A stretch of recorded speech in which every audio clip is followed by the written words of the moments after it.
Welcome to Not Milk Never Milk. Subscribe if you're lactose intolerant. In this video, I will explain how to write case study in Economics Easy Guide.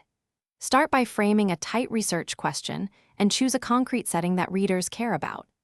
Gather background literature that informs theory and previous findings, and then outline the specific economic mechanisms you will test. Keep the scope focused and practical so that your case study remains clear, persuasive, and useful for both students and policymakers. Collecting the right data makes your case study credible and convincing, so begin with a list of available sources and how you will access them. Prioritize primary sources when possible, and carefully note sampling, dates, and measurement units for reproducibility. Clean and organize the data to match your research question, and save a transparent log of any transformations or exclusions so readers can follow your analytic choices and trust your conclusions. Structure your write-up to guide readers from question to conclusion with clear headings and a logical flow.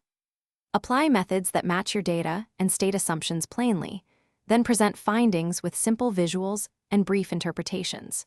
Conclude by linking results to broader economic ideas, acknowledging caveats, and offering practical recommendations or avenues for future research to make your case study both informative and actionable for diverse audiences.